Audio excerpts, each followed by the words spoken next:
제가 오늘 드릴 말씀은 이제 데이터 센터 관련된 표준화에 대한 내용이고요. 표준 기구가 지금 현재 어떤 것들이 있고, 그 다음에 지금 현재 ISO 쪽에서 추진하고 있는 게 이제 SC39에서 데이터 센터 관련된 표준을 제정을 하고 있습니다. 그래서 SC39에서 현재 진행되고 있는 표준 동향에 대해서 말씀드리고요.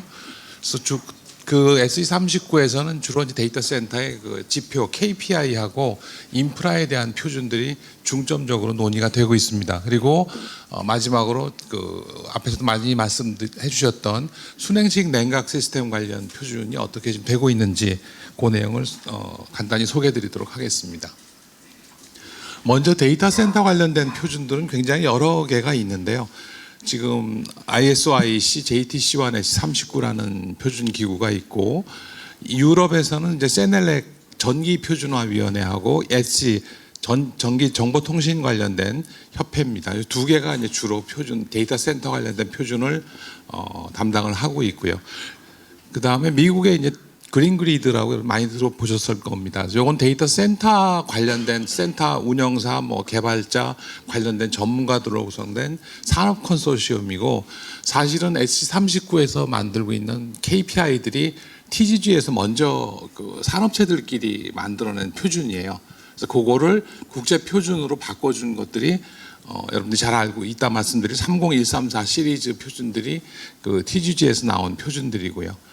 그다음에 NC 미국 표준협회에서 나오는 TIA 정보통신 관련된 그 산업 컨소시엄 어소시에이션도 그 데이터 센터 관련된 그 구축 지침이나 이런 내용들을 하고 있고, 여러분들이 잘 알고 계신 업타임 그 티어 레벨 인증이 이 TI 942 표준에 기반을 해서 레벨 1, 2, 3, 4 이렇게 클래스를 나눠주고 있습니다. 그다음에 애슐에는 이제 기후 관련된 그 난방, 환기, 공조 관련돼서 주로 이제 공조에 관련된 표준이 그 데이터 센터가 이쪽 파트에서 다뤄지고 있고요. 그 다음에 ITUT도 역시 정보통신 관련된 그 표준 기구인데, 이 중에 그룹 5에서 이 환경 쪽에서 이 데이터 센터 관련된 내용들을 다루고 있습니다. 그래서 이 내용 중에서 이제 가장 실제 그 국제 표준으로 정확한 국제 국가 간의 협약에 의해서 맞춰지는 표준은 이 ISO IEC JTC1에서 진행되고 있는 표준이 사실은 국가 표준들인데요. 그래서 JTC1이라는 건 이 IT 부분이 ISO는 국제 표준 기구고 IEC는 국제 전기 표준 위원회죠. 그래서 둘 다 겹치는 부분이 IT 부분이라서 두 양대 표준 기구에서 그러면 우리 조인트 위원회를 만들자 해서 만들어진 게 JTC1입니다. 조인트 테크니컬 커미티 1이라고 그래, 테크놀로지 1에서 양쪽 이 JTC1에서 만들어진 표준은 ISO 표준도 되고 IEC 표준도 되고, 이렇게 두 가지 표준이 동시에 되고 있고요. 그래서 JTC1의 그 구조를 보면 이제 어드바이저리 그룹이라고 그래서 실제 JTC1에서 또는 그 위원회들 간의 중재나 새로운 계획이나 미래 표준에 대한 내용들을 자문해주는 그런 그룹이 하나가 있고, 그 다음에 서브 커미티라서 SC라고 부르는 서브 커미티 그룹이 이게 실제로 이제 표준들을 만들어내는 그룹입니다. 그래서 이게 SC1부터 44까지 있고, 현재 여기 약간 오타가 났는데 24개 서브 커미티가 지금 진행 중에 있습니다. 예를 들면 SC38은 클라우드 컴퓨팅, SC39가 이제 서스테이너빌리티 IT 데이터 센터를 여기서 담당을 하고 있고요.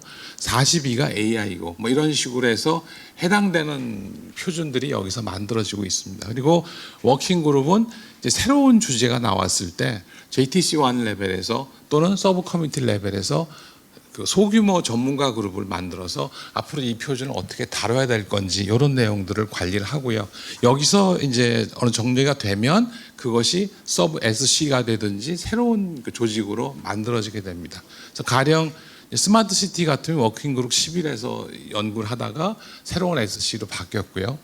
지금 양자 컴퓨팅 같은 경우는 SC 레벨이 아니고 아예 새로운 JTC를 만들자 해서 JTC3가 아마 양자 컴퓨팅 관련된 표준으로 담당을 하게 되는 것 같습니다. 그래서 이런 내용들이 진행이 되고 있고, 저희 SC39는 2011년에 만들어졌고요. 현재 25개 국가의 정식 그 투표 멤버들이 정회원 멤버가 있고 15개 국가의 옵서버 멤버들이 있습니다. 차이는 이제 투표권이 있느냐 없느냐의 차이고요. 당연히 우리 한국은 처음에 창립 멤버 중에 한 국가였습니다. 11년부터 이제 우리 한국 대표단이 참여를 했고 현재 피멤버고요.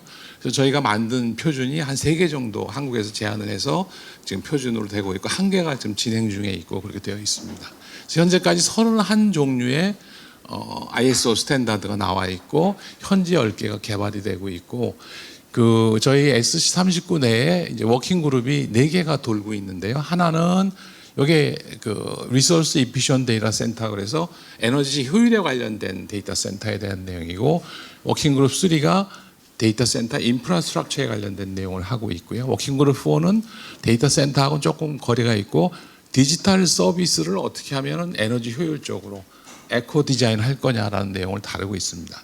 그리고 요즘 이제 앞에서 많이 나온 AI 관련된 그 인프라가 굉장히 중요하잖아요. 그래서 그 AI 그 내용은 사실은 우리 데이터 센터 관련된 표준에도 관련이 되지만 AI 쪽 SC40이 AI 쪽의 표준하고도 같이 관련이 돼요. 그래서 서스테이너빌리티 관련된 부분은 이 위에서 JTC1 그 집행부에서 SC39하고 42가 공동 그룹을 만들어서 스터디를 해라라는 명령이 내려왔습니다. 그래서 이게 조인트 어드바이저리 그룹이 하나 작년에 만들어졌어요. 그래서 양쪽 전문가들이 모여서 AI의 서스테이너빌리티를 어떻게 유지할 거냐 하는 내용들을 담당을 하고 있고요. 그래서 여기 내용은 이제 여기서 색깔 칠해져 있는 부분들이 참여하고 있는 국가 내용들을 보이고 있는 거고, 요 밑에 내용은 이제 올해 5월에 우리 한국에서 S39 총회가 열렸었습니다. 그래서 그 내용을 보여드리고 있습니다. 그래서 크게 이제 여러분들이 앞에서도 많이 나왔고 여러 번 많이 알고 계시는 그 KPI 관련된 PUE라든지 REF, 뭐 CUE 이런 내용들이 요 워킹그룹 1에서 다 만든 거고, 요게 초기에는 그린그레이드에서 이제 만들었고 요거를 ISO 표준으로 바꾸면서 계속 업그레이드를 하고 있습니다. 그래서 여기 있는 연도들이 이제 제정된 연도고요. 요거는 이 국제 표준은 유효 기간이 5년입니다. 그래서 5년이 되면 그거를 없앨 건지 아니면 재개정을 할 건지 하는 걸 판단을 하게 되고요. 그래서 대부분 이런 내용들이 한 번 이상, 2번, 3번 업그레이드된 그런 업데이트된 그런 표준이라고 보시면 되겠습니다. 그리고 이제 또 요즘 추가 하나 진행이 되고 있는 게 이제 프로비저닝 관련돼서 이 8236이라는 게 프로비저닝 관련된 표준인데 1번은 IT 장비, 2번은 인프라 장비 이렇게 하고 있습니다. 1번은 IT 장비이기 때문에 워킹그룹 안에서 담당을 하고 있고요.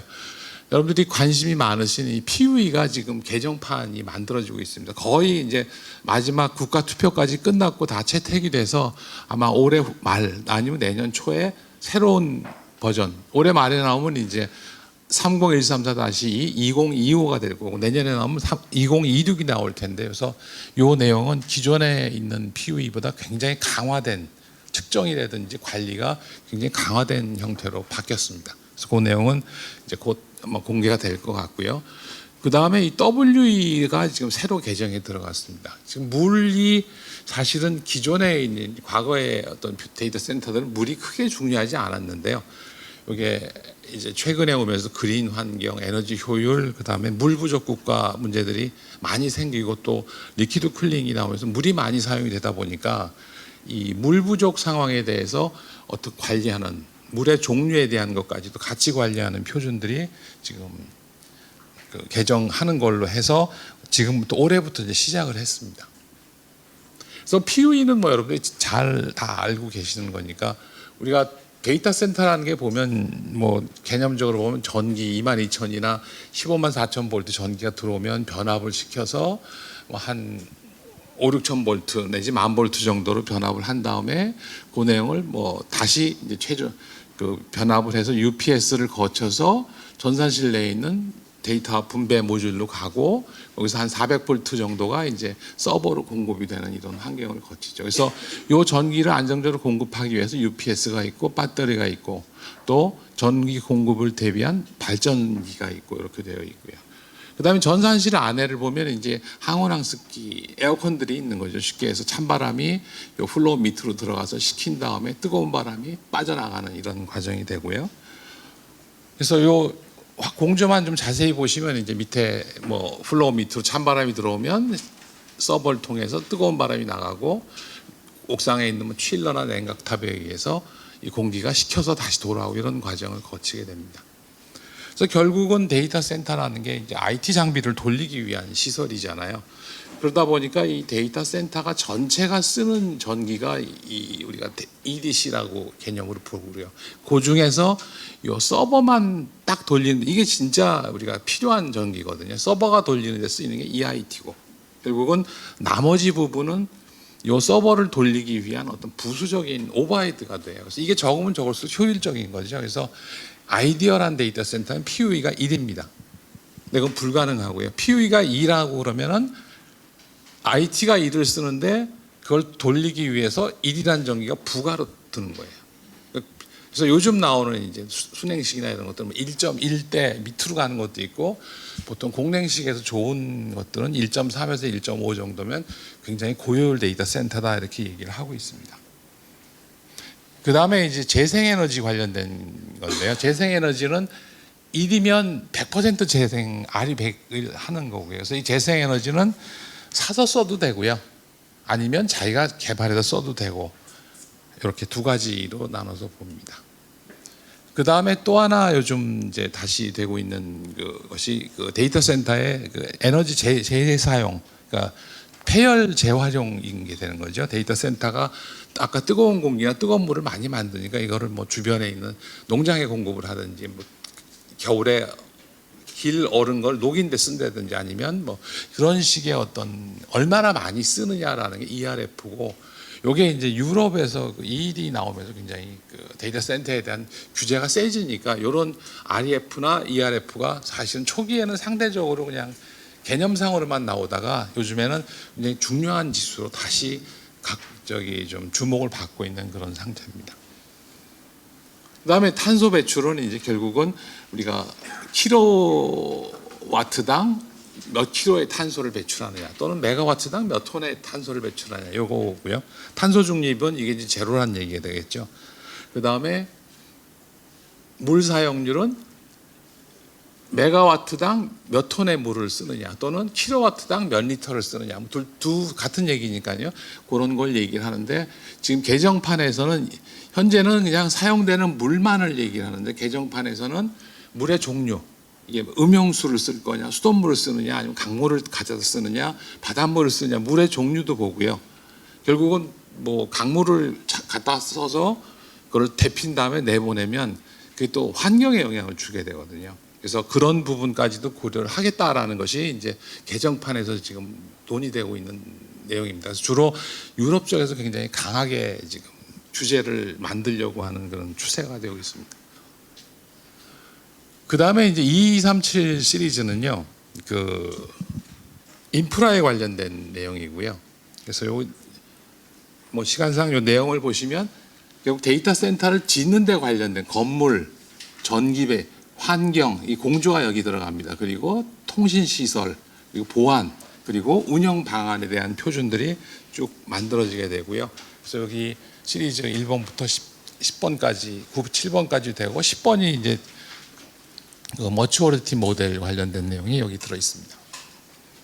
그래서 여기는 요것 그 업타임이나 그 TIA 942처럼 요 새로운 2237에서는 요 클래스 레벨을 지정을 하고 있어요. 그래서 이런 정도의 그 인프라를 갖추면 클래스 1이다, 2다, 3다. 그래서 이 클래스를 가용성 측면, 보안 측면, 에너지 효율 측면에서 다루고 있습니다.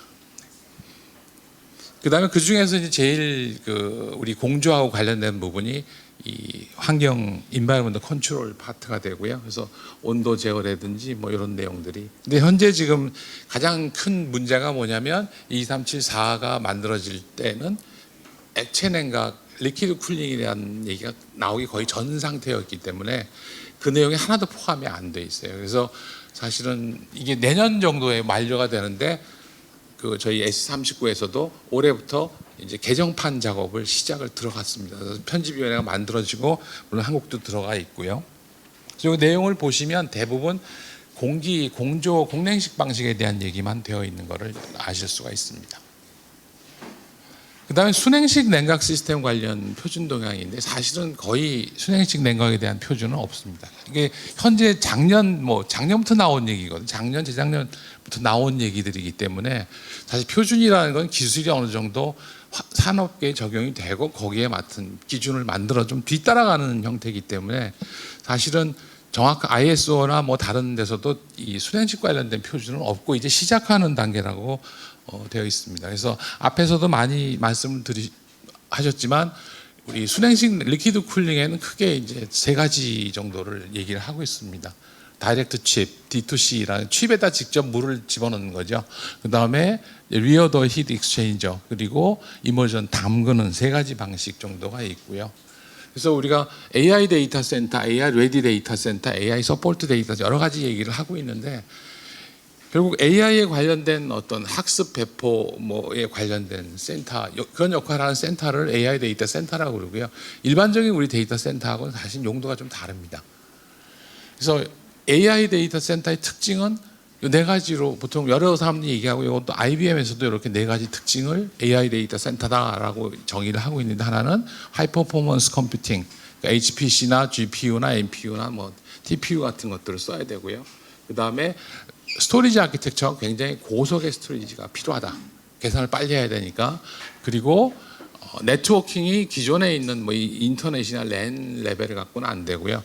거의 기가 bps, 테라 bps까지의 고성능. 워낙 GPU가 빠르다 보니까 이런 내용들이 필요하고 그다음에 이제 마지막에 냉각이 되는 거죠.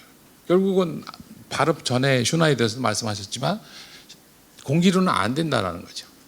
물 담그는 수밖에 없는데 그래서 나오는 게 이제 이 가운데 같은 경우는 확대가 잘 안 보이실 수도 있는데 이런 판 안에 여기 그 찬물을 들여보내서 이 아래 위로 이제 보드를 붙이는 거죠. 그래서 그 보드의 열을 이 물로 식혀서 뜨거운 물을 빼내는 이런 방식이고요. 요거는 레노버에서 만든 건데 아예 PCB 보드 자체에 이렇게 노란색 파이프들이 이제 물 배관들입니다. 그냥 아예 PCB에 지나가도록 만드는 이런 형태고요. 그래서 대표적인 이제 AI 데이터 센터 하면 요즘 뉴스에 많이 나오는 그 테슬라 그죠? 일론 머스크가 만든 이 글록 XAI 콜로서스 슈퍼컴퓨터 시설이 그 뉴스에 많이 나오고 많이 소개가 되고 있는데요. 그러니까 넉 달 만에 데이터 센터를 만들었다고 그래가지고 아주 뉴스에 많이 된 거죠. 그래서 이 글록 AI에 이제 훈련을 시켜주는 이 센터입니다. 그러니까 하나의 컴퓨터죠. 그래서 처음에 그러니까 120일 만에 만든 거는 10만 GPU 규모의 데이터 센터였고요. 그거를 지금 다시 해서 올 여름 정도에 20만 GPU 150메가와트 규모로 바꿨습니다.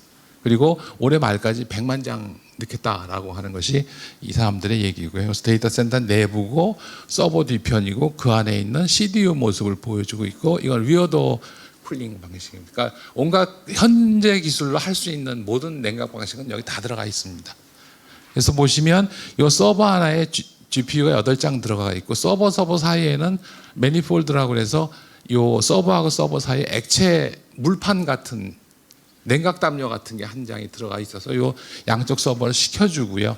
여기 굵은 선이 왔다 갔다 하는 게 물배관인데 여기 물배관인데 이 물을 보내주는 펌프가 이중화가 되어 있습니다. CDU 렉 안에도 CDU가 또 들어있고 바깥에도 들어있고요.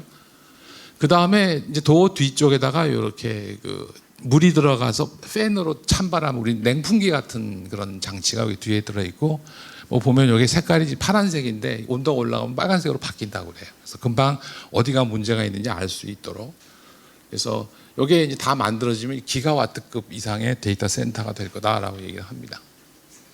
그래서 이제 우리가 냉각 관련된 표준에서 우리가 하려고 하는 거는 지금 2237-4를 하이퍼스케일이나 AI 데이터 센터를 고려한 표준으로 전면 개정하자 시작을 했고요. 그 다음에 이번에 올 5월에 우리 데이터 센터 표준화 회의에서 이제 한국이 제안을 해서 이런 순행식 데이터를 위한 어떤 데이터 센터의 가이드라인을 제정을 하자라고 해서 예비 작업 아이템으로 선정이 됐습니다. 예비 작업 아이템이라는 거는 요 작업 아이템을 어느 국가가 제안을 하면 25개 회원국한테 이런 거를 하겠습니다라고 투표를 보내서 거기서 과반수 이상의 득표를 해야 이게 새로운 표준으로 작업을 시작을 하게 되거든요. 그래서 현재 뭐 우리나라에서 했을 때 참여했던 10여 개 국가가 전부 다 만장일치로 찬성을 했기 때문에 아마 올 10월 그 회의 때 통과가 되면 내년부터는 이 작업이 시작이 될 것 같고, 그래서 번호도 이제 부여를 받았습니다. 4번이 인바이런먼트 컨트롤이니까 거기에 딸린 어떤 표준으로 우리가 44를 추진하는 걸로. 그래서 한국이 지금 에디터가 돼서 작업을 시작을 할 거고요. 여기 계신 전문가분들께서 사실 많은 아이디어를 주시면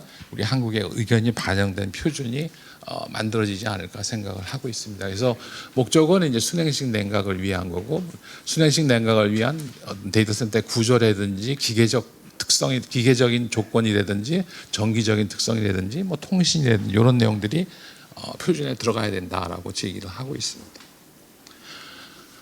그리고 이제 마지막으로 기존에 있는 표준을 억지로 찾아보면은요, 이 이제 건물에 관련된 표준도 이게 물이 들어가다 보니까 하중이 달라지거든요. 그래서 플로어의 어떤 하중이라든지 이런 부분도 아마 변경이 돼야 될 거고 4번 하게 되고 있고요.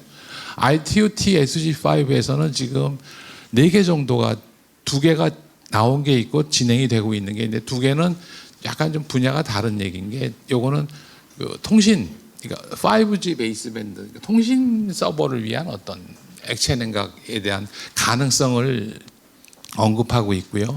그 다음에 1327은 이게 순행식이 이런 이제 벌써 작년 8월이니까 이러이러한 순행식이 있으니까 한번 검토해봐라 수준의 권고안 정도로 되어 있는 거고요. 현재 지금 하고 있는 거는 리퀴드 DC가 여기 이제 그 리퀴드 쿨링 솔루션을 우리가 데이터 센터에 적용을 할 때 어떤 걸 고려해야 되는지 기술적인 걸 얘기를 하는 건 아니고 뭐 비용이나 이런 것들을 얘기를 하고 있습니다. 그리고 유럽에서는 이제 리퀴드 쿨링을 가능하면 적용하라라는 권고 표준이 나와 있는 정도고, 아까 나왔던 기술적인 어떤 표준이나 이런 내용에 대해서는 사실 뭐 거의 지금 진행이 되지 않고 있고, 저희가 했던 가이드하고 4번 2237-4의 개정 정도가 아마 정식 표준으로 채택한 2년 후쯤에 아마 표준이 되지 않을까 생각을 하고 있습니다.